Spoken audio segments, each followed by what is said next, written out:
Hi guys, this is Zsolt. In today's video we are going to replace the cabin filter in the Hyundai Kona Electric to this 9-in-1 ultra pure super duper cabin filter. It will be super easy. I just need to open the gloves compartment. I will show it closer with a light. There are two screws, one on each side. I need to remove those. Then I can fold down the gloves compartment, and behind that there will be like a plastic flap which I need to remove, and behind that plastic flap there will be the cabin air filter. So let's roll.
Okay, boys and girls, that was it about the replacement of the cabin filter.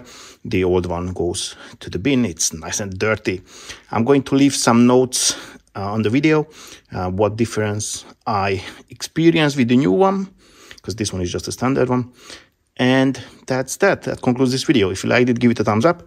Don't forget to subscribe to the channel and press the notification bell so you're not going to miss any of my upcoming videos. I'd like to say a big thank you for your time and catch you on the next one. Bye-bye.